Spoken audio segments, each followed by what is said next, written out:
kita bersyukur kita boleh mempelajari lagi Injil Yohanes. Mari kita membaca pasal yang ke-11. Kita masuk ke dalam Injil Yohanes pasal yang ke-11.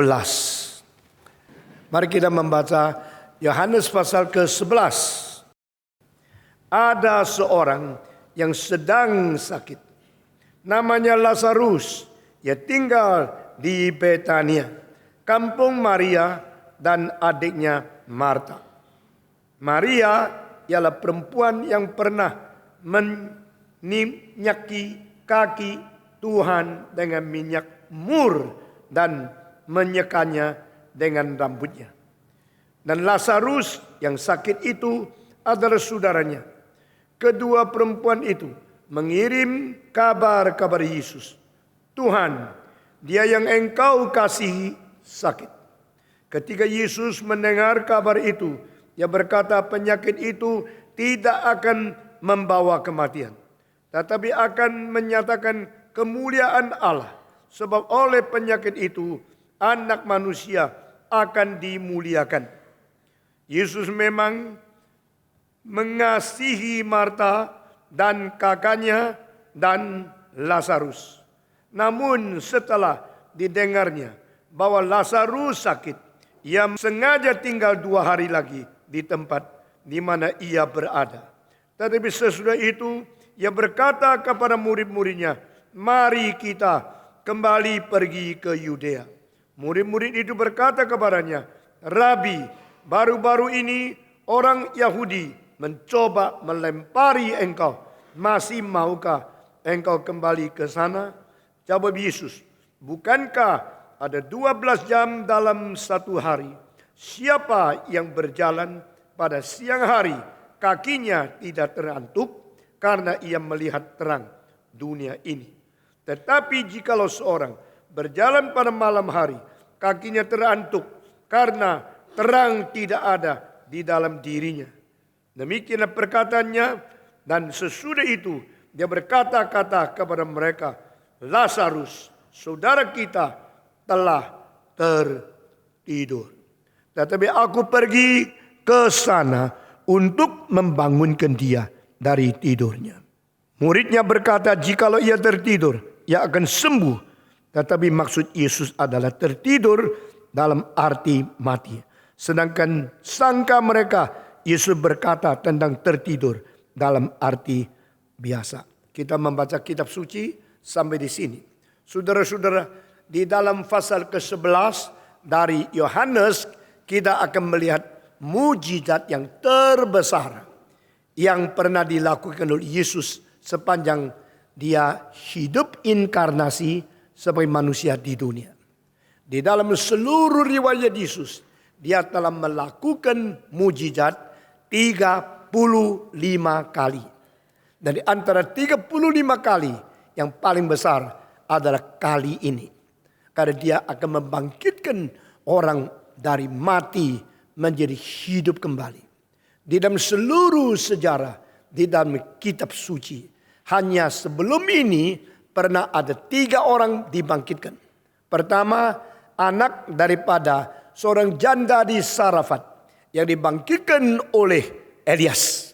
Dan kedua adalah seorang anak yang daripada keluarga ibunya namanya keluar di Sunem. Dan itu anak budak itu dibangkitkan kembali oleh Nabi Elisa. Dan ketiga adalah tulang Elisa. Pada waktu ada orang mayat bergabung, tersentuh dengan tulang Elisa, orang itu bangkit. Selain 3 itu, belum pernah di dalam perjanjian lama ada orang lain yang bangkit. Tetapi di perjanjian baru, kita melihat Yesus Kristus sendiri membangkitkan 3 orang. Pertama, anak Yairus yang umurnya 12 tahun. Kedua, anak tunggal yang meninggal dunia di asung untuk pergi kepada kuburan dari kota Naim. Dan ketiga, yaitu Lazarus. Di dalam 6 kasus ini, 3 di dalam perjanjian lama, 3 di dalam perjanjian baru. Pada waktu Yesus membangkitkan orang, yang paling sulit membangkitkan, yaitu membangkitkan Lazarus. Karena apa? Karena waktu Lazarus dibangkitkan, dia sudah mati 4 hari. Menurut kedokteran, baik kuno maupun modern, orang yang sudah mati 4 hari, itu matinya benar mati. Kalau yang baru mati 2 menit bangkit lagi, itu dah tentu benar. Tapi sudah 4 hari, berarti sudah busuk, sudah rusak. Dan ini merupakan kuasa kebangkitan yang dinyatakan hanya mungkin oleh anak Allah yang tunggal, yang sejati itu. Saudara-saudara, di fase 11 ini bicara tentang satu keluarga yang berada di satu kampung namanya Betani. Sekarang banyak gereja namanya gereja Betani. Juga banyak orang yang suka membuat kampung namanya Betani. Betani ada satu desa di atas bukit yang dekat dengan Getsemani. Dan di atas bukit itu satu kota kecil namanya Betani. Di dalam kota ini ada 3 orang berada di bawah atap. Yaitu Marta, Maria, dan Lazarus. Dan ini keluarga yang Kristus selalu singgah. Kalau waktu dia pergi kemana-mana, lewat gunung ini, akan turun ke Yerusalem. Dia selalu singgah dan menjadi tamu di dalam keluarga Marta, Maria, dan Lazarus ini. Dan di sini dikatakan mereka dikasihi oleh Yesus Kristus. Yesus mencintai keluarga yang sangat Kristiani, keluarga yang sangat baik. Dan Maria adalah orang yang pernah memberikan minyak kepada Yesus Kristus. Mentuangkan minyak narwastu untuk menyatakan cintanya dan mempersiapkan kematian Yesus Kristus. Nah saudara-saudara, di sini kita melihat keluarga yang mau mencintai Tuhan. Keluarga yang mau mendengarkan firman Tuhan. Keluarga yang mau memberikan persembahan. Keluarga yang rela berkorban demi pekerjaan Tuhan. Ini keluarga yang sangat dikasihi oleh Yesus Kristus. Dan di sini ada orang yang sedang sakit, namanya Lazarus. Di dalam keluarga ini ada seorang adik yang satu-satunya laki-laki yang dikasihi oleh Tuhan. Tetapi orang ini sakit. Ia tinggal di Betania, kampung Maria dan adiknya Marta. Maria adalah perempuan yang pernah meminyaki kaki Tuhan dengan minyak mur dan menyekanya dengan rambutnya. Dan Lazarus adalah yang sakit adalah saudaranya. Kedua perempuan itu mengirim orang memberi kabar kepada Yesus Kristus. Tuhan, dia yang kau kasihi sedang sakit. Saudara-saudara, ini adalah doa syafaat. Doa mengutarakan kebutuhan orang lain kepada Tuhan yang Maha Kuasa. Dan ini merupakan sesuatu tindakan yang baik yang harus dilakukan oleh orang Kristen yang mengasihi sesama yang lain. Jikalau orang lain ada kebutuhan, ada kesulitan, sikap kita bagaimana terhadap dia dan sikap kita bagaimana terhadap Tuhan sehingga boleh salur anugerah yang dari surga sampai kepada dia. Ini tugas kita. Saudara-saudara, kadang-kadang kita melihat ada orang yang lemah, ada orang yang kurang, ada orang yang sakit. Kita bukan saja tidak memberikan doa syafaat kepada dia, tapi kita senang di dalam hati. Kita tidak peduli mereka dan kita tidak bertindak apapun untuk datang kepada Tuhan. Marta Maria kirim orang kepada Yesus Kristus, mengatakan, Rabi yang kau kasihi sedang sakit. Saudara-saudara, doa syafaat ini sangat diperlukan di dalam gereja.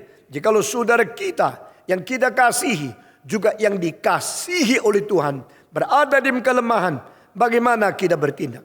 Bagaimana kita menjembatani untuk mewakili dia, berbicara kepada Tuhan dan minta Tuhan memberikan anugerah kepada dia. Ini adalah tugas seperti seorang imam. Imam berdiri di tengah-tengah yang hidup, yang mati. Imam berdiri di tengah yang berkuasa dan yang lemah. Imam berdiri di tengah Allah yang suci dan orang berdosa. Lalu minta syafaat, berdoa kepada Tuhan untuk memberikan pengampunan dan pertolongan kepada orang berdosa. Dan mewakili orang berdosa, memberikan persembahan dan minta doa kepada Tuhan yang pengasih itu. Saudara-saudara, Marta dan Maria berkata melalui orang lain, Tuhan Yesus, Rabi yang kau kasihi itu sedang sakit. Nah saudara-saudara, pada waktu Yesus Kristus mendengarkan kalimat ini, lalu Yesus Kristus menjawab apa? Yesus menjawab kepada mereka, nah Lazarus yang sakit itu adalah saudaranya. Kedua itu sudah bicara kepada Yesus Kristus. Ketika Yesus mendengar, dia berkata, penyakit itu tidak akan membawa kematian, tetapi akan menyatakan kemuliaan Allah. Sebab oleh penyakit itu anak Allah akan dimuliakan.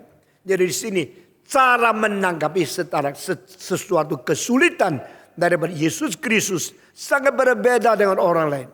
Kadang-kadang kita melihat kesulitan tiba, penyakit tiba, kecelakaan tiba, langsung kita putus asa, langsung kita ngomel, langsung kita gelisah, langsung kita khawatir, langsung kita cemas, takut, dan mulai bersungut-sungut atau mulai menuduh orang lain.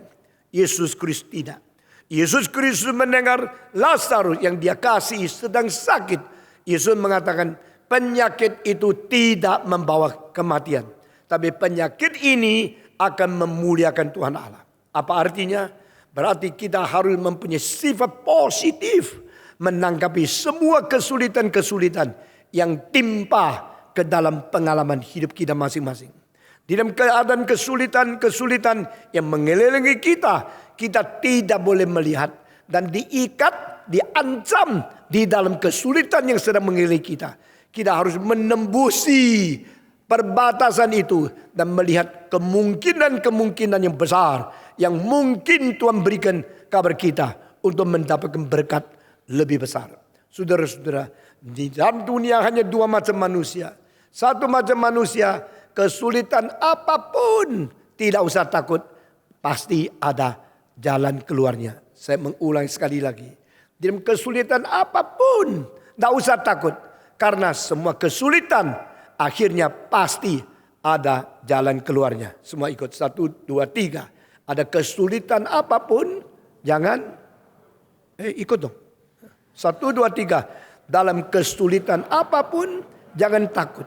Karena di dalam kesulitan apapun, pasti ada jalan keluarnya. Ini manusia macam pertama.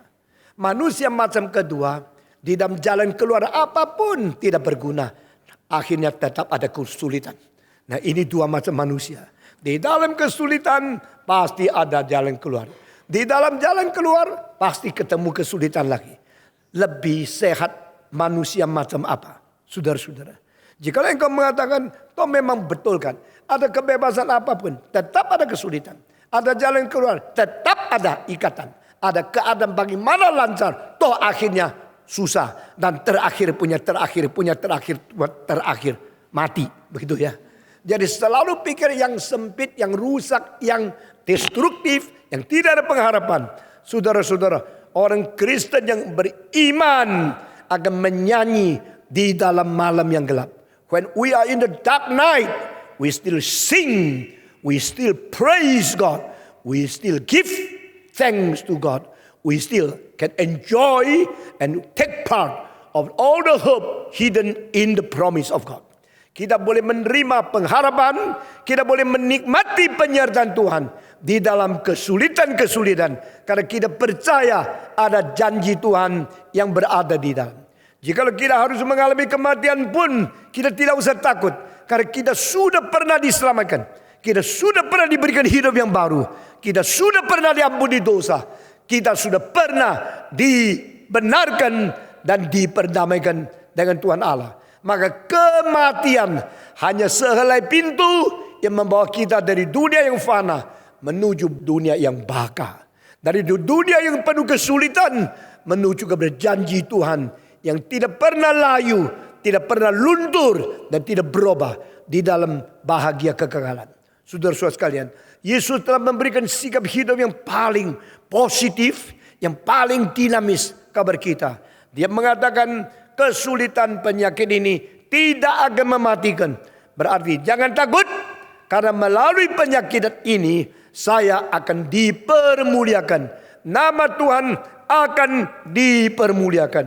Saudara-saudara, anggaplah semua kesulitan-kesulitan yang timpa kepada kita sebagai kesempatan kita diuji oleh Tuhan. Dan diuji oleh Tuhan akan menuju kepada kemenangan yang tersimpan di dalam kesempatan ujian itu.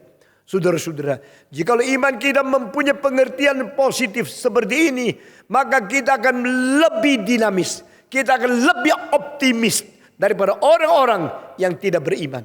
Orang yang beriman harus ingat, iman memberi kemenangan, iman memberikan cinta kasih, dan iman menghasilkan pengharapan. Iman menjadi dasar pengharapan, iman menjadi sumber kasih, iman akan mempertumbuhkan cinta kasih dan pengharapan.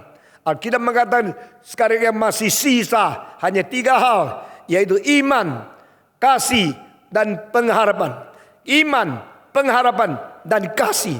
Di dalam faith contains the seed of the hope, and in hope will produce the fruit of love. Dengan demikian, kita harus selalu positif. Dalam kesulitan bagaimanapun, memandang kepada Tuhan.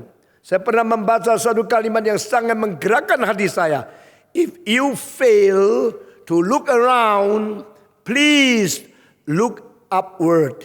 Kalau engkau melihat ke kanan, ke kiri, ke depan, ke belakang, dari sudut timur, barat, selatan, utara, 4 sisi, semua tidak memberikan pengharapan, tidak memberikan kemungkinan, tidak memberikan kekuatan sebagai potensi kemenangan. Tidak apa-apa. Lihatlah ke atas. Engkau akan melihat muka Tuhan yang penuh dengan seri-seri untuk bersiap untuk membantu kita. Inilah iman orang Kristen. Kita tidak terkurung di dalam lingkungan 4 segi. Kita terhibur dari cahaya surgawi yang bersinar ke dalam hati kita masing-masing. Yesus Kristus berkata, tidak usah khawatir, tidak usah takut. Karena melalui sakit yang ada pada Lazarus ini, maka nama Tuhan akan dimuliakan. Melalui penyakit yang sekarang berada pada tubuh Lazarus, anak Allah akan dipermuliakan. Mari kita belajar mempunyai sikap positif, mempunyai sikap optimis, yang bersikap konstruktif menghadap segala kesulitan. Saya pernah bicara di sini satu kali di dalam peperangan Korea pada waktu tahun 50-an, maka orang Amerika utus serdadu mereka pergi untuk berperang dengan komunisme, dan orang-orang Cina dari komunis juga kirim banyak tentara yang mereka beribu-ribu, beratus-ratus ribu untuk berperang dengan orang Amerika. Akhirnya berhenti pada 38 derajat yang mengakibatkan pemisahan orang Korea menjadi Korea Selatan dan Korea Utara dari tahun 50 sampai hari ini. Saudara-saudara, itu peperangan yang memisahkan satu bangsa menjadi 2 belah. Ada yang mengikuti kapitalisme, ada yang mengikuti komunisme. Sampai sekarang bangsa Korea Selatan dan Utara saling membenci dan tidak damai dengan lama sekali. Dalam peperangan itulah akhirnya dunia menjadi 2 kubu yang sampai sekarang masih tegang luar biasa.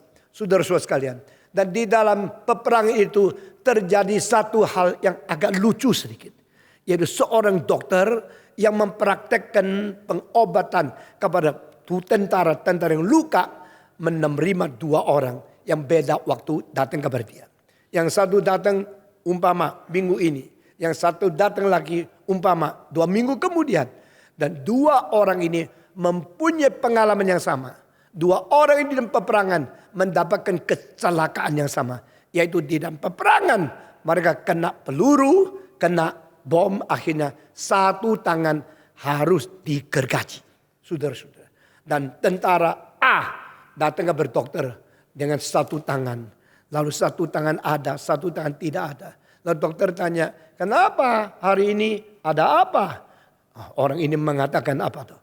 Aku tidak ada arti hidup di dunia lagi. Coba lihat, tangan kanan sudah hilang. Saya menjadi orang cacat. Saya menjadi orang tidak berguna. Saya sekarang hidup tidak ada arti. Saya belum nikah. Dan siapa mau nikah sama saya? Yang kaki tangannya satu sudah tidak. Tuh nangis. Dokter coba menghibur dia. Makin hibur, makin hujan keras. Makin hibur, makin nangis. Bagaimana engkau? Tidak usah bagaimana. Ya begini. Pokoknya saya sudah mati. Saya itu tidak artinya. Saya tidak tahu hidup terus bagaimana. Saya baru umur 20 lebih. Masih berpuluh-puluhan tahun saya mesti hidup. Saya bagaimana bisa hidup? Nangis dah habis-habis. Lalu dokter kasih obat. Sakitmu apa sih? Dia bilang seluruh badan sakit. Dari rambut sampai kuku semua sakit. Seluruh hidup tidak ada arti. Dia begitu murung, begitu pesimis. Dokter kasih apapun dia tidak puas. Kasih injeksi dia tetap tidak puas. Kasih obat tidak puas. Akhirnya terpaksa harus dia tinggalkan dokter itu. Pulang dengan penuh air mata. 2 minggu kemudian seorang serdadu datang ke dokter, ketuk pintu. Dokter buka pintu melihat, bagaimana engkau? Tidak apa-apa. Ada sakit apa? Cuma sedikit. Loh kenapa tanganmu tidak ada? Tuk, kena peluru terus digergaji. Ya, dia sambil ngomong, sambil senyum-senyum. Terus dokter bilang, jadi setelah tanganmu tidak ada, engkau rasa hidup bagaimana? Apa boleh buat? Ya 2 potong 1 sisa 1. Ya. Mas saya cuma ada 1 tangan. Lalu hari depan bagaimana? Tidak apa-apa. Kalau ada 2 tangan, ya syukur kepada Tuhan. Kalau hanya 1 tangan, ya berterima kasih masih ada 1. Daripada 2 dipotong kan lebih susah. Jadi saya masih ada 1 tangan. Puji Tuhan. Ini orang optimis. Ini orang sangat positif menghadapi kesulitan. Lalu dokter bilang, sekarang engkau susah enggak? Cuma tangan kiri. Tulis susah, makan susah, kerja apa susah. Bagaimana? Enggak. Saya kasih tahu ya dokter. Setelah saya potong 1 tangan, saya mulai belajar. Sekarang saya bisa tulis, bisa masak, bisa jabat tangan, ya, bisa buka pintu, bisa angkat barang. Kadang-kadang saya pikir, kalau memang 1 tangan sudah bisa kerja semua, buat apa mesti Tuhan bikin 2? Nggak perlu 2, 1 sudah cukup. Bukan saja demikian, dokter saya kasih tahu ya. Setelah saya 1 tangan, saya tetap optimis, saya tetap selalu humor dan selalu positif bergaul dengan orang lain. Akhirnya ada seorang perempuan jatuh cinta sama saya. Dan cantiknya luar biasa. Saya juga sungkan lah, cuma gini, kok mana bisa menikah sama dia. Waktu saya mengatakan, you masih mau gini? Dia bilang, tak apa-apa, masih ada ini kok. Lalu akhirnya dia menikah sama saya. Bukan saja menikah sama saya sama dia melahirkan 2 anak. Yang paling heran ya, waktu lahir semua tangannya 2. Tidak ada yang tangannya 1 menurunkan saya, tetap tangan 2. Orang yang tangan 1 bisa melahirkan anak yang tangan 2. Tidak ajaib ya, dokter? Ajaib ya. Tuhan ajaib memberikan keturunan yang utuh, bukan karena papanya kekurangan 1 tangan. Dokter ini mau ketawa, tidak bisa. Aduh sangat senang mau bicara sama dia. Cerita 2 minggu yang lalu juga tidak tega. Lalu akhirnya melihat dia, oh begitu. Jadi engkau sebenarnya hari ini cari saya untuk apa? Dokter cari, sekarang pertanyaan. Kenapa engkau cari saya? Ya cuma kepala sakit sedikit. Kasih obatlah sedikit. Nanti kan sudah selesai. No problem. Sudah dikasih obat. Berterima kasih. Lalu dia pergi. Saya mau beritahu kepada saudara. Sama-sama pengalaman. Sama-sama musibah. Sama-sama potong 1 tangan. Sama-sama kena peluru. Sama-sama di dalam peperangan. Tetapi sikap hidup terhadap kesulitan berbeda sekali. Pemuda-pemudi, belajarlah menjadi manusia positif. Belajarlah menjadi pemuda dinamis. Belajarlah menjadi orang yang mempunyai iman dan mempunyai kekuatan menghadapi kesulitan-kesulitan yang tiba kepada kita. Nah ini adalah ajaran dari Alkitab. Saya tidak percaya ini namanya yang disebut positive thinking. Boleh engkau memanggil istilah itu. Tapi istilah itu dipakai oleh Norman Vincent Peale dan akibatnya bukan memberikan dampak yang baik. Karena sesuatu itu mempengaruhi Robert Schuller. Robert Schuller merubah menjadi possibility thinking. Tetapi akhirnya tidak bekerja baik. It doesn't work. Sekarang Robert Schuller yang menjadi salah satu pendeta yang membangunkan gereja yang terindah di dunia. Disebut Crystal Cathedral, di mana saya pernah khotbah di dalam gereja itu lebih 12 kali. Saudara-saudara, sekarang gereja itu tidak bisa ditolong dengan possibility thinking. Karena mereka sudah bangkrut dan hutang uang $45 juta tidak bisa bayar. Yang saya mau katakan bukan positive thinking.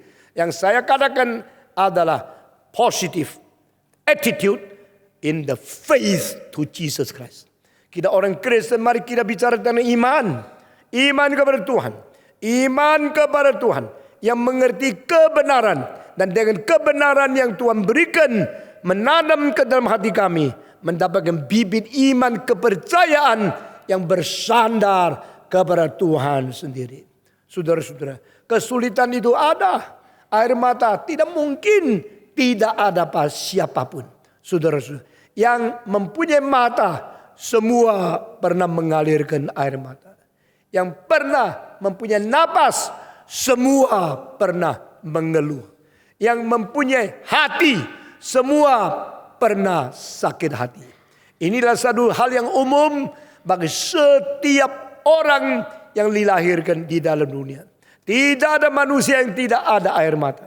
Tidak ada manusia yang tidak pernah patah atau sakit hati. Tidak ada manusia yang tidak pernah mengeluh, berkeluh kesah karena kesulitan yang terlalu besar bagi dia.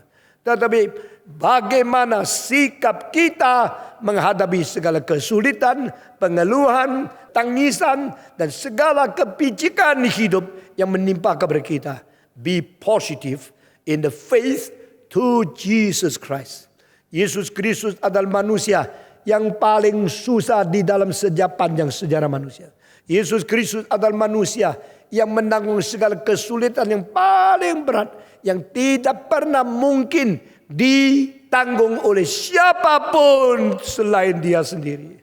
Tapi Yesus Kristus mempunyai sikap hidup dan mempunyai mental yang menjadi teladan kita masing-masing. Saudara-saudara sekalian, Yesus lahir ke dalam dunia, dia tidak menerima hak istimewa. Yesus inkarnasi ke dalam dunia, dia tidak minta hak superior, punya satu privilege yang melampaui orang lain. Bagaimana kita pernah susah, Yesus juga. Pernah tanggung berat, Yesus lebih. Pernah di boykot, di betrayed atau dikhianati orang lain, Yesus juga demikian. Yesus tidak pernah memakai hak istimewa meskipun dia adalah anak Allah yang tunggal. Saudara-saudara, biarlah orang-orang Kristen Reform mengetahui we are going through the very narrow gate, very small street, and we are people who are so few who discovered this way and this gate. Biar kita tetap memelihara keketatan untuk memelihara kebenaran Tuhan. Doktrin yang suci, yang benar. Dan kita membatas diri tidak di luar, di dalam batasan yang Tuhan tetapkan bagi kita. Sehingga kita tidak akan jeremus menuju kepada jalan yang membawa kita kepada kebinasaan. Kenapakah ada gereja yang pendetanya begitu berani ambil uang gereja? Kenapa ada gereja yang pendetanya berani ambil $25 juta? Kenapa hal ini terjadi? Karena mereka adalah orang yang tidak takut kepada Tuhan. Dan mereka adalah orang yang menganggap makin kaya, makin mulia. Sedangkan Alkitab berkata, yang dihormati oleh dunia ini di hadapan mata Tuhan Allah, itu adalah yang membencikan. Yang menjadi kemuliaan di dunia, yang menjadi kehormatan di dunia adalah hal yang dibenci di dalam mata Tuhan. Itu sebab jangan karena engkau kaya, engkau sombong. Jangan karena engkau mewah, engkau maju, engkau makmur, engkau rasa itu berkat Tuhan. Karena Tuhan mempunyai ukuran nilai aksiologi yang berbeda kepada kita. Saudara-saudara, kepicikan datang, jangan gelisah. Penyakit tiba, jangan takut. Karena kita adalah orang yang sudah menyerahkan seluruh hidup di hadapan Tuhan Allah. Kalau engkau melihat sekelompok orang Kristen membawa jenazah orang yang dicintai di keluarganya pergi ke kuburan, maka dua macam sikap akan dilihat. Ada yang lesu sekali, ada yang tidak bisa jawab, lalu tidak tahu mesti bagaimana. Tetapi tidak bisa bawa pulang lagi jenazah. Harus dikuburkan. Sampai dikuburkan, tetapi tidak ada sukacita. Seluruh hidupnya suram. Seluruh hidupnya pesimis. Lalu sembarangan sesudah mengkuburkan, mereka pulang tidak bisa ngomong apa-apa. Macam kedua, orang Kristen yang membawa jenazah orang tua, jenazah kekasihnya. Sampai di kuburan mereka menyanyi. Mereka dengan lapang dada. Mereka dengan penuh iman dan pengharapan menyerahkan jenazah kembali ke tanah dan berkata kepada Tuhan, saya akan ketemu dia di dalam surga. Kita penuh sukacita. Karena apa? Kita mengetahui pasti manusia bisa mati. Kita tidak akan mati-matian mengatakan asal berdoa pasti sembuh, pasti sembuh. Itu pasti sembuh, pasti sembuh. Itu janji palsu. Pernahkah ada seorang pendeta yang terus gembar-gembor ke sebuah ilahi tidak mati? Ada nggak? Adakah seorang pendeta yang biasa dibicara pokoknya asal berdoa, berdoa dengan tekun, doa dengan giat pasti akan sembuh, pasti tidak mati? Saudara-saudara, adakah pendeta yang tidak mati? Ada nggak?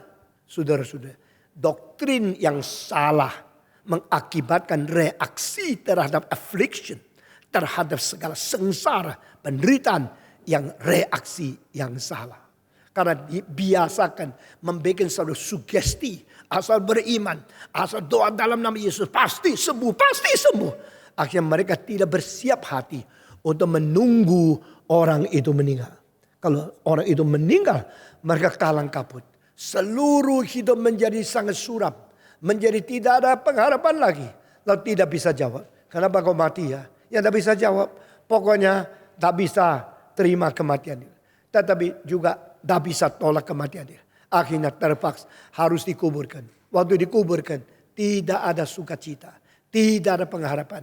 Karena bentur dengan doktrin yang mereka ajarkan. Tetapi orang yang menyerahkan diri kepada Tuhan. Bukan demikian. Kita once surrender our life to God. And you will follow God. And you will respect everything done by God for His own glory in your life. Kalau Tuhan mau mengambil orang yang kita cinta meninggal dunia, biar dia terima dengan baik. Saudara-saudara masih ingat kira-kira 7-8 tahun yang lalu ada seorang saya suruh dia bersaksi kebesaran Tuhan melalui penyakit yang terus merongrong dia bertahun-tahun. Dia meskipun di dalam penyakit keras, digerogoti oleh kanker, tapi dia penuh sukacita. Itu namanya iman. Saudara, iman menyanyi di tengah-tengah malam yang gelap gulita. Iman bersyukur kepada Tuhan di kesulitan yang timpa kepada orang yang beriman kepada Tuhan. You ready for that? When the time is up, you are so willing and so prepared, so ready to commit your soul and your body into the hand of our God and our Savior. Nothing can bother us. Tidak ada sesuatu yang bisa merongrong kita kalau kita beriman taat kepada Tuhan. Saudara-saudara, kesulitan kalau tiba diizinkan oleh Tuhan, bersyukur kepadanya. Kalau penyakit tiba, kalau Tuhan yang izinkan, terimalah dengan baik. Pada waktu umur 20 lebih, tubuh saya sangat-sangat lemah. Saudara mungkin tidak banyak yang tahu. Waktu saya belajar teologi, umur 21 sampai 24. Di dalam bertahun-tahun saya belajar teologi. Selalu bawa bantal, ganjil di pinggang saya, di belakang kursi. Karena saya terlalu lemah, selalu sakit. Dan saya berkata kepada Tuhan, jikalau pada satu hari dokter mengumumkan Stephen Tong, engkau hanya sisa 2 bulan di dunia. Lalu saya memikir, 2 bulan itu mesti hidupnya bagaimana ya? Hidup melarikan diri ke gunung, tunggu Tuhan panggil. Atau hidup itu diam-diam, terus mempersiapkan diri, atau tulis sesuatu. Atau hidup itu, saya ambil keputusan. Kalau dokter mengatakan, Stephen, engkau akan mati di dalam 2 minggu atau 2 bulan akan datang. Saya ambil keputusan, bawa traktat, bagi di tengah jalan. Terimalah Tuhan Yesus. Tuhan mencintai engkau. Saya akan memberitakan Injil sampai saya jatuh di tanah, lalu diusung ke kuburan. Itu keputusan saya. Karena apa? Saya rasa hidup memang harus mati kok. Pada satu hari kita harus mati kok. Mati pagi, mati sore, itu cuma soal pagi sore saja. Mati cepat, mati pelan, itu cuma soal naik kereta apa saja. Supaya bisa cepat mati atau pelan mati. Tetapi mati itu kalau harus, kenapa tidak siap pada pagi-pagi. Sedini mungkin mempersiapkan diri. Sedini mungkin bersedia diterima oleh Tuhan. Saya mendadak ada satu suara mengatakan, now your time is up. Engkau menjawab, I am ready since before. Emang punya jiwa kemenangan yang tidak takluk kepada kesulitan. Itu sebab pada waktu umur 30, hari ulang tahun saya umur 30. Saya kaget, kok belum mati ya? Terus saya hidup lagi. Umur 40, hari ulang tahun saya kaget lagi. Loh, kok masih hidup ya? Sampai umur 50 lebih kaget. Umur 60 lebih kaget. Sampai umur 70 tahun lalu. Saya pikir, loh kok saya masih hidup? Kenapa ya?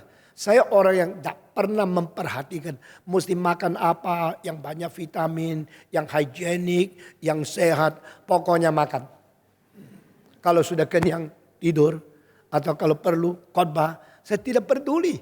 Saya orang tidak bisa menjaga badan baik-baik. Tetapi badan saya baik-baik. Ya, tidak jaga baik-baik. Yang jaga kurang baik. Heran. Banyak orang terus ke dokter. Terus cari pengetahuan bagaimana keadaan. Tapi tidak baik. Saya tidak pernah memperdulikan. Ya semacam bagaimana biarin terus. Terus. Saudara-saudara. Minggu lalu saya waktu keluar darah yang merah sekali. Beberapa gumpal. Tetapi hari esoknya sembuh sendiri. Orang bilang pergi cari dokter periksa. Saya bilang enggak lah. Uang itu untuk pekerjaan Tuhan. Jangan terus kasih dokter saja. Saudara-saudara. Saya punya satu saudara. Saya baru ketemu dia 1 bulan yang lalu. Dia mengatakan, after I am 70 years, I do not go to a medical doctor anymore. Saya tanya, kenapa ya? Dia bilang, I told my wife already. And she agree with me. After 70 years, no more go to medical doctor. Maksudnya apa? Sudah cukup, umur sudah 70. Kalau mau mati ya mati aja. Kalau mau sakit ya sakit aja. Mau kanker ya kanker aja. Cari dokter pun tidak gunanya. Apalagi yang sudah hampir mati. Dikasih pernapasan. Itu bukan hidup, itu cuma mesin yang jalan. Akhirnya setor $5, $10 lagi. 1 hari $200, $500. 1 bulan ribuan dolar. Itu uang dibuang seperti itu tidak benar.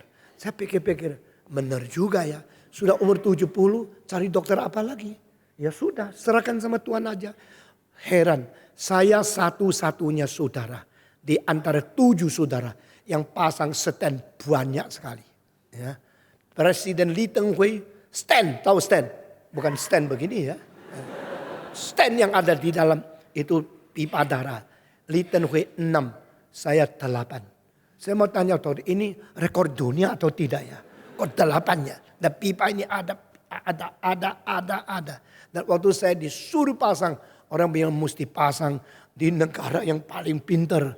Rumah sakit yang paling terkenal. Dokter yang paling canggih. Saya bilang enggak lah. Saudara-saudara. Itulah sebab saya bilang Tuhan. Saya menjaga, memelihara rumahmu. Tuhan peliharalah rumahku. Saya menjaga tubuhmu. Tuhan jagalah tubuhku. Saya pikir mungkin benar. Kalau sudah cukup usia, sudah. Serahkan sama Tuhan saja. Kalau yang harus mati, pasti mati. Yang tidak harus mati, bagaimanapun setengah mati, hidup lagi kembali. Saudara-saudara. Saya punya seorang kakak, sekarang persis umur 81. Dia lebih tua 10 tahun dari saya.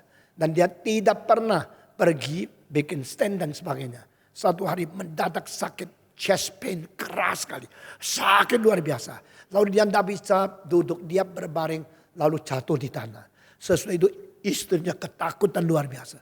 Lalu dia teriak-teriak, aduh seperti dunia kiamat, sakit luar biasa. Sesudah setengah jam, pompa darah tidak bisa melewat pipa darah itu. Akhirnya dia sakit seperti dunia kiamat, pusingnya, rumahnya putar-putar, mendadak. Terus dia lihat, gak apa-apa. Tuh dia bangun. Sudah bangun. Akhirnya diperiksa dokter. Belum mati, sudah ditolong oleh Tuhan. Waktu diperiksa dokter. Ternyata pipa yang tidak bisa jalan itu. Akhirnya paksa-paksa. Jadi jalan. Akhirnya dia jadi mati. Lalu saya pikir, oh begitu. Jadi keluarga Tong. Semua tidak ada stand. Cuma Stephen Tong 8 stand. Tidak ada stand sama sekali. Cuma 1 Tong yang ada stand. Dan selalu stand up untuk Tuhan. Kita bersyukur kepada Tuhan. Saudara-saudara, orang bicara sama Yesus Kristus. Yang kau kasihi, Lazarus sedang sakit. Yesus berkata, biarin. Penyakit itu tidak membawa kematian. Maka Yesus tidak pergi. Yang dia cintai tidak dikunjungi. Yang dia kasih sayang tidak didatangi. Biar dia begitu. Bukan saja tidak didatangi. Yesus Alkitab mengatakan sengaja berhenti di tempat di mana dia berada. Kadang-kadang kita tidak mengerti. Tuhan tolong saya sekarang. Tuhan bilang, aduh saya sengaja tidak mau tolong. Loh Tuhan jangan gitu dong. Kita kan kawan baik ya. Saya kan sering ikut kebaktian. Saya sering ibadah kepadamu. Tuhan bilang meskipun begini. Tidak usah cepat-cepat. Saya sengaja tidak mau datang sama kamu. Mau apa? Saudara-saudara. Kenapa Tuhan telat? Tuhan bilang saya sengaja. Biar saya tetap di sini. Biar engkau sakit. Itu kedaulatan Tuhan kan. Kadang-kadang kita minta Tuhan cepat. Ikuti jadwal saya. Tuhan kerjakan segala sesuatu semaunya saya. Tuhan bilang no. I am not your servant. I am your master. I do not work according to your will. But I work according to my timetable. Saudara-saudara, saya dapat pelajaran banyak dari bagian ini. Jika waktu Tuhan belum sampai, jangan cari dukun. Ada orang minta doa, pendeta datang ya dukun. Kan di dalam pikiran dia doa dari siapapun sama, pendeta kah, biksu kah, boksu kah, atau su apakah. Pokoknya siapa saja doakan saya sama. Dan pada saat itu you against your creator. You against your master and your savior, your Lord. Karena engkau maunya sembuh, bukannya mau Tuhan. Ingat ya, kita menuntut mencari Tuhan, bukan mencari kesenangan. Kita mencari kehendak Tuhan, bukan mencari berkat Tuhan. Mencari hidup dari sumber, bukan mencari kehidupan di dalam carang-carang dan bukan sumber. Biar kita bisa membedakan. I'm seeking after you, my God. I'm not seeking after the blessing you are giving to me. I'm asking for what is your glory, what is your will to be done. Not seeking for my flesh and my lust, my desire to satisfy my desire in the temporality. Kita selalu maunya Tuhan berkati. Supaya saya mendapatkan sesuatu keindahan di dalam dunia yang sementara. Kita bukan mencari kehendak Tuhan untuk kemudian kekekalan. Itu sebab Tuhan kadang-kadang melihat kita adalah anak-anak yang tidak taat. Anak-anak yang tidak sabar. Anak-anak yang tidak mau mengikuti jadwal dia. Tidak mengikuti timetable dari Tuhan. Dan yang melampaui terlalu cepat. Atau yang lambat terlalu kurang. Dua-duanya berdosa. Itu namanya hamartia. Hamartia berarti tidak kena sasaran. Terlalu belakang atau terlalu maju. Terlalu cepat atau terlalu pelan. You miss the target. Orang yang miss the target, bahasa Greka namanya hamartia. Hamartia artinya tidak kena sasaran. Hamartia itu istilah yang diterjemahkan di dalam Alkitab sebagai dosa. Adikia, hamartia. Dua-duanya itu adalah dosa yang tidak sesuai dengan kehendak Tuhan. Saudara-saudara, mari kita menanti. Mari kita sabar. Jangan terlalu gelisah. Jangan memakai uang mengganti kedaulatan Tuhan Allah. Jangan memakai manusia mengganti kedaulatan Tuhan Allah. Serahkan kepada Tuhan. Tuhan ada waktunya dia sendiri. Yesus sengaja tidak mau datang bantu. Yesus sengaja tidak segera datang ke Betani. Yesus sengaja membiarkan Lazarus sakit lebih lama. Masa Tuhan cara engkau begini. Tuhan bilang, memang. You lihat, Yesus sengaja tinggal di tempat dia dan tidak datang. Saudara-saudara, di dalam pasal 11 ayat-ayat seperti ini hanya mau memberitahu kabar kita, kedaulatan Allah lebih tinggi dari rencana manusia.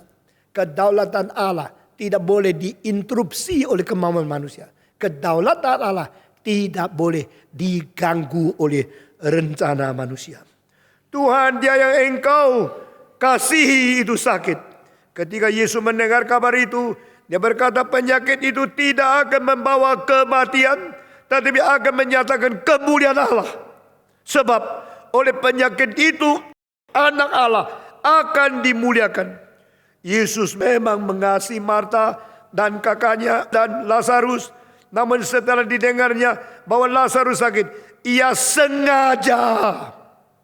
Yesus sengaja tinggal 2 hari lagi di tempat di mana ia berada. Tetapi sesudah itu, after 2 days, sesudah 2 hari lewat, dia berkata, sesudah 2 hari, maka dia berkata kepada murid-muridnya, mari kita kembali lagi ke Yudea. Murid-murid itu berkata kepadanya, Rabi, baru-baru ini orang-orang Yahudi mencoba melemparkan engkau, masih maukah engkau pergi kembali ke sana?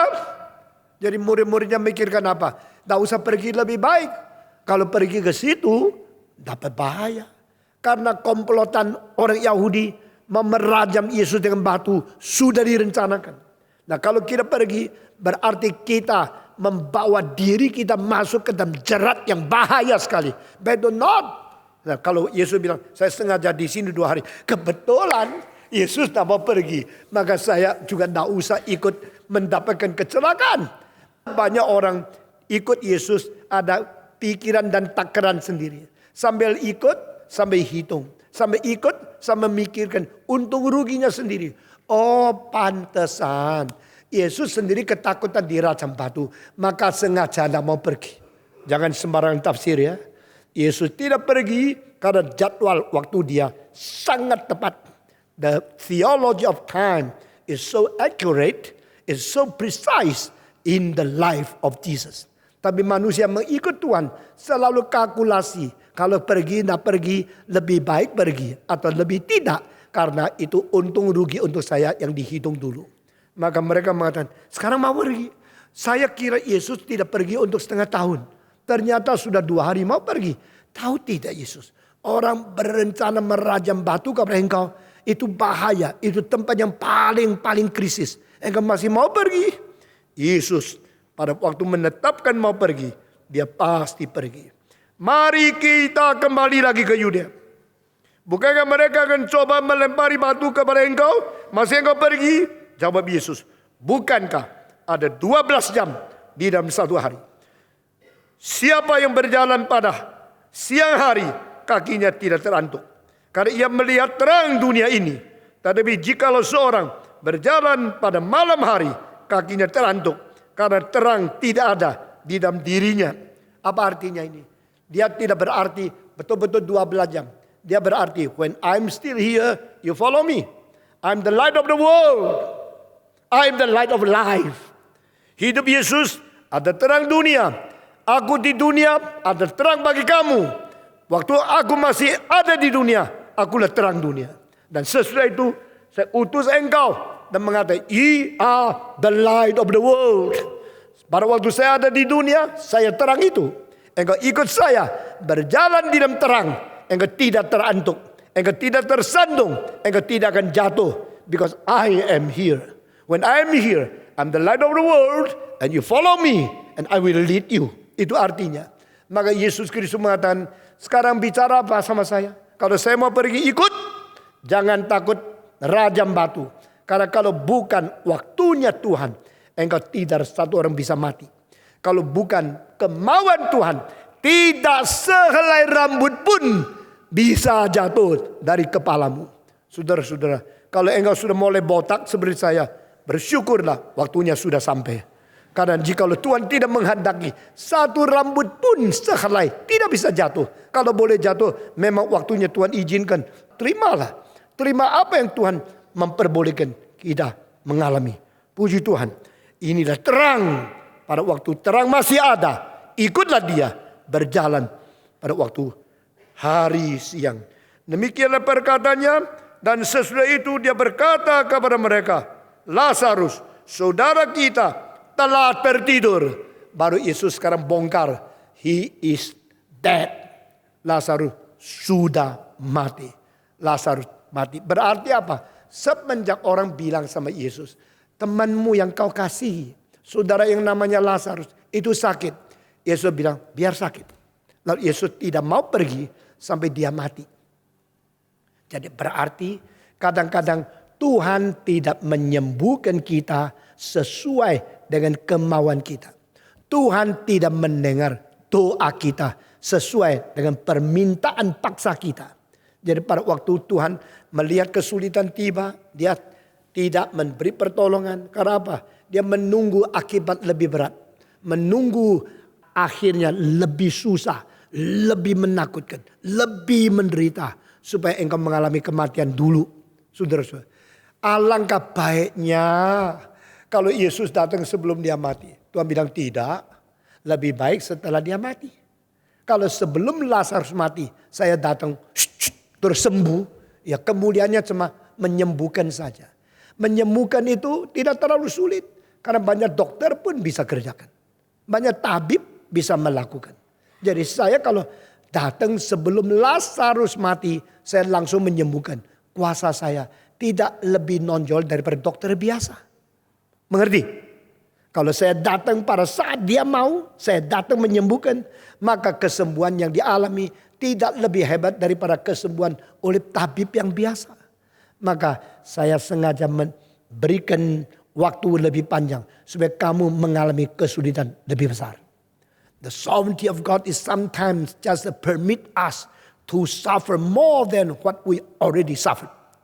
To suffer longer time than what we already suffered. In order to make His glory greater and greater than what we can expect from it. Kita bersyukur kepada Tuhan.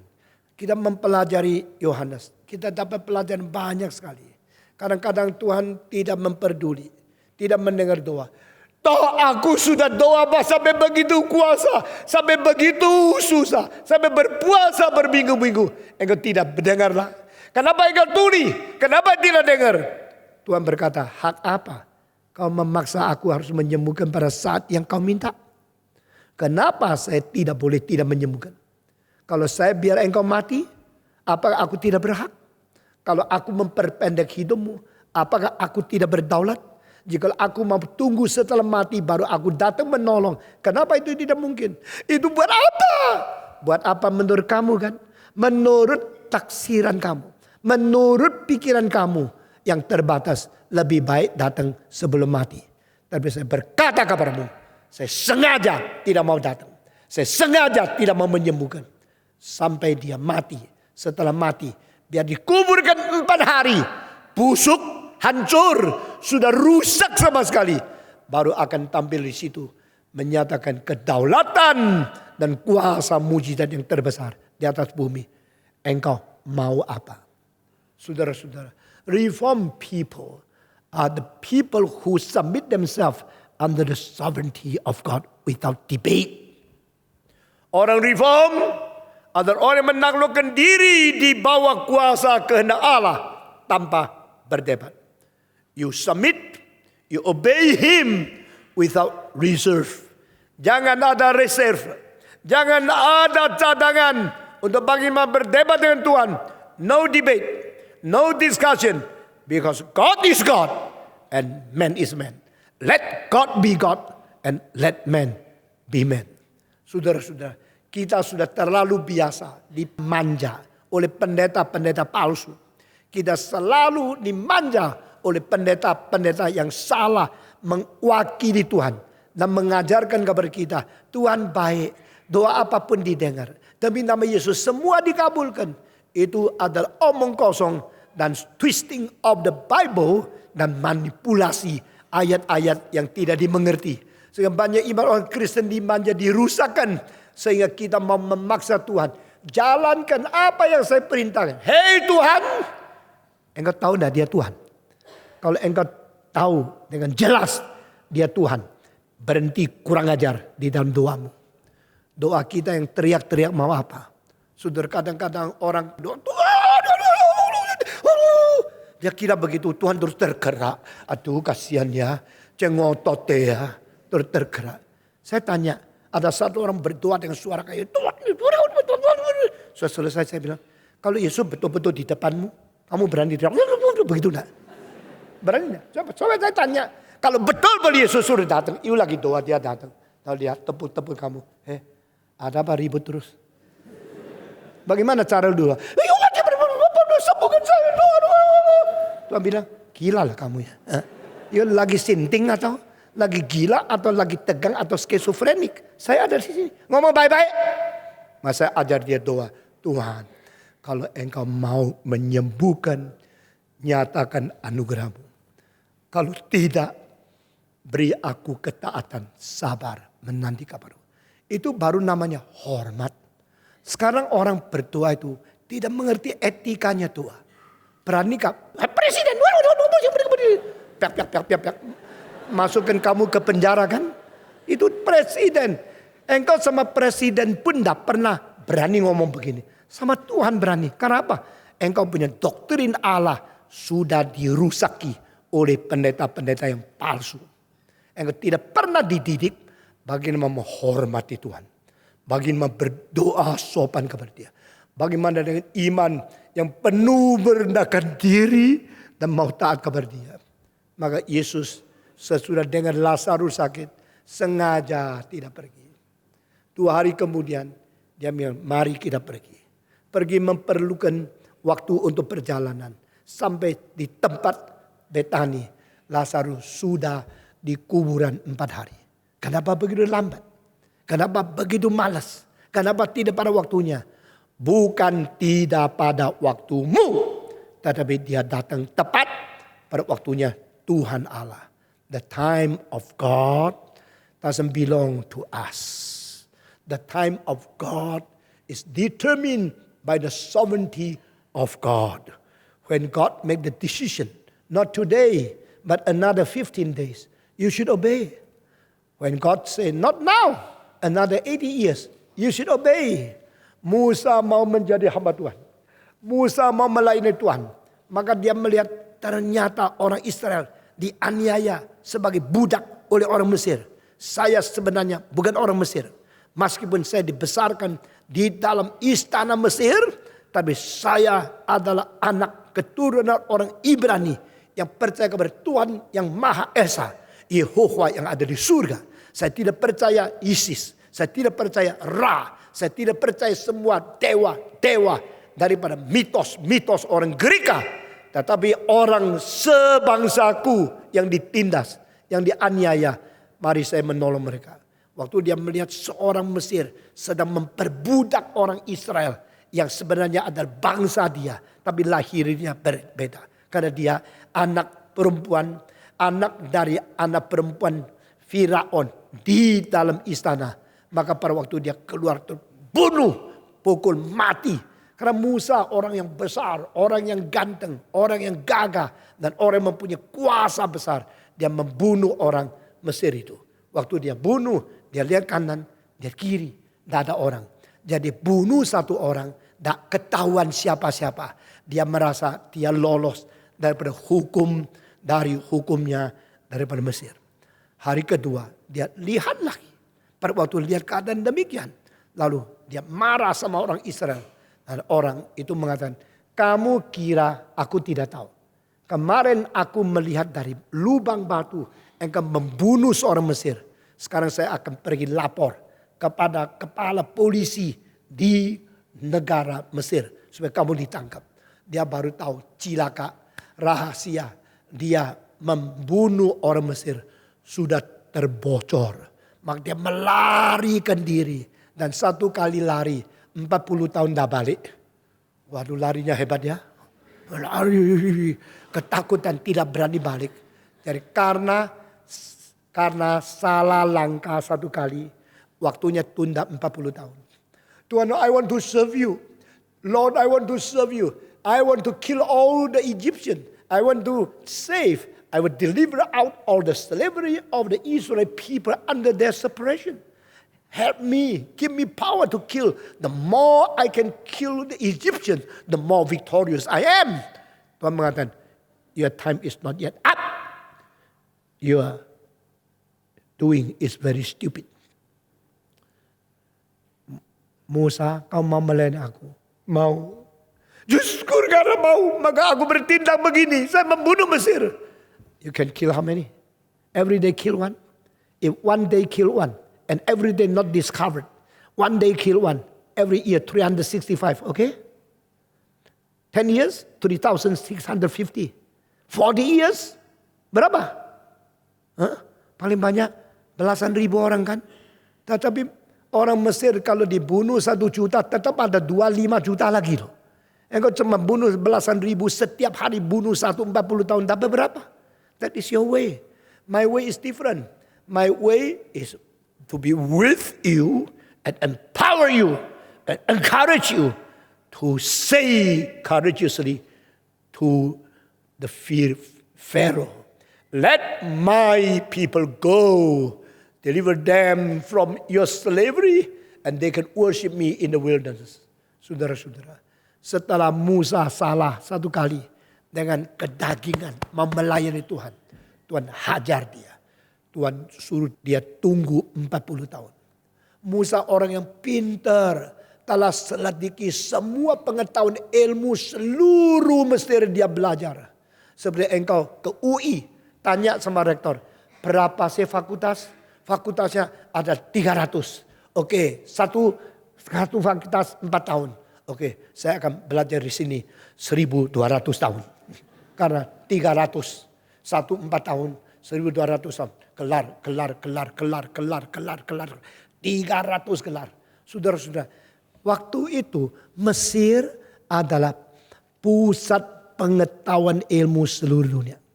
In the time of Moses, Egypt is the most learned country with the most multiple study learning discipline. Dan Alkitab mengatakan, waktu Musa umur 40, sudah belajar semua ilmu di Mesir. Ini orang genius, prodigy yang tidak pernah ada. Sampai hari sekarang, buku Musa menjadi pengaruh kepada etika seluruh dunia yang paling top. Sampai sekarang, 10 hukum dari Musa menjadi standar hukum seluruh dunia. Sampai sekarang, komunis Tiongkok belum bisa menjalankan hukum ke-10. Yaitu milik daripada treasure, milik property daripada individual, tidak boleh diganggu. Alkitab mengatakan jangan menginginkan harta orang lain. Berarti harta setiap pribadi harus diproteksi. Itu baru diadopsi oleh PBB 5-60 tahun yang lalu. Tapi sudah dicatat 3.500 yang lalu. Musa berapa besar? Musa mempelajari semua ilmu orang Mesir. Tetapi sudah salah satu kali. Tuhan buang dia. Buang di mana? Di padang belantara Midian. Di situ dia menikah dengan orang kafir. Di situ dia tidak bisa memakai. Orang yang mempunyai pengetahuan segudang. Waktu bicara, nyonya sama sekali tidak ngerti. Susah enggak? Astronomi, dia bilang apa? Super me. Dia tidak ngerti.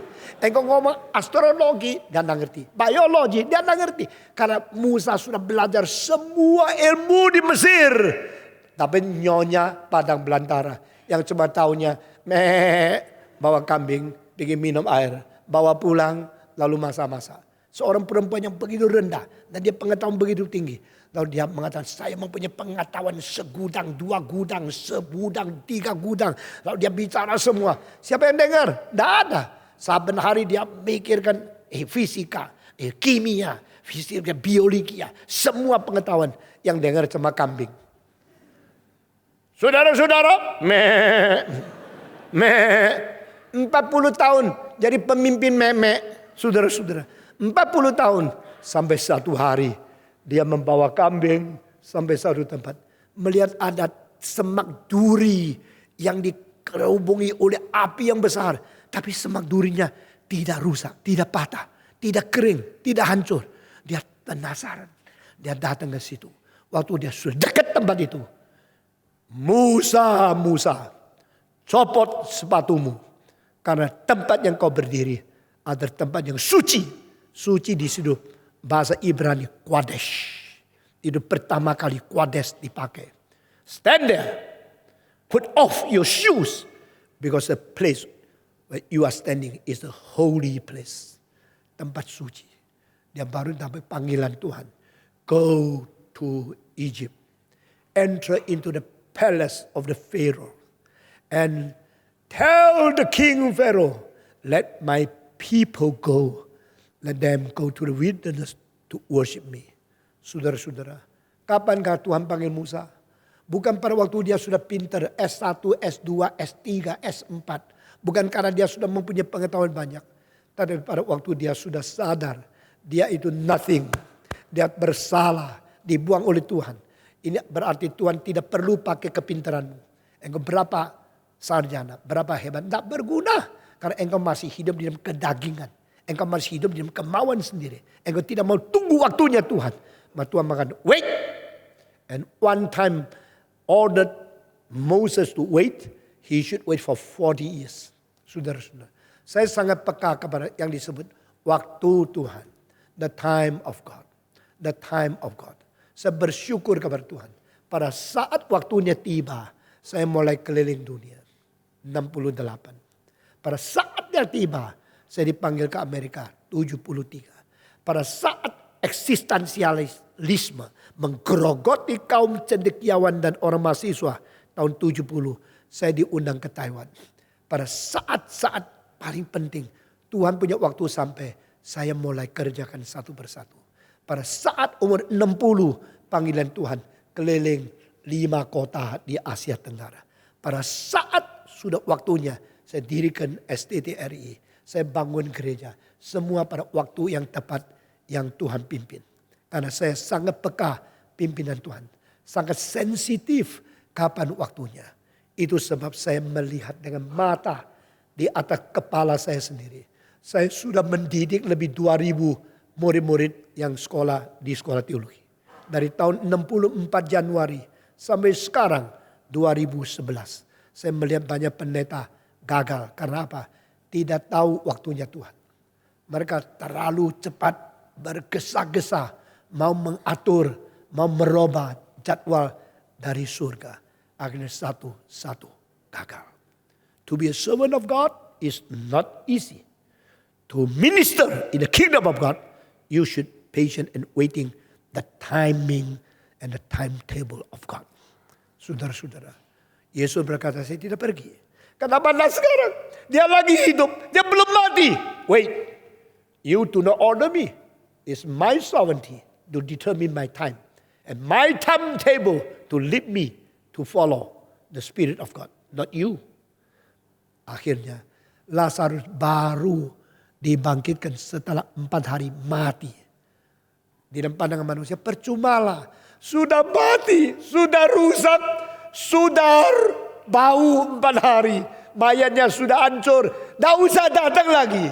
Tuhan berkata, I come not because you ask me. I come because my time is up. I don't come not because you can hinder me. Because my time is not up. Maka Allah bekerja menurut jadwalnya Allah. Allah bekerja melalui kedaulatan Allah. Mari mengerti sinkron dengan pimpinan dan waktu Tuhan. Supaya boleh terus diberkati oleh itu. Kalau tidak demikian, kita hancur. Kiranya Tuhan memberkati kita, memberikan kesadaran kepada kita, memberikan kesabaran kepada kita, memberikan satu keinsyafan yang penting kepada kita untuk sinkron di dalam jadwal dan waktu Tuhan Allah sendiri. Pemuda-pemudi, pernikahanmu jangan terlalu gesa-gesa. Studimu jangan terlalu sembarangan. Segala cari kerjaan jangan terlalu terpikir dan terkurung oleh konsep untung rugi. Banyak gaji atau sedikit. Serahkan kepada Tuhan. Stabil. Dan tunggu Tuhan pimpin. Sehingga engkau boleh menikmati hidup secara maksimal. Amin. Mari kita berdoa. Bapa di dalam surga, kami berterima kasih. Melalui pasal 11, kami mendapatkan pelajaran yang begitu limpah. Kami mendapatkan pimpinan Tuhan yang begitu jernih. Siapakah kami ya Tuhan? Kami mau taat dengan peka mengetahui pimpinan Tuhan. Sehingga sadar sebelum orang lain sadar. Dan kami taat sesuai waktu Tuhan. Sehingga kami tidak salah langkah, tidak salah waktu, tidak salah taat, tidak salah tafsir tentang kehendak Tuhan. Dengar doa kami yang kami panjatkan.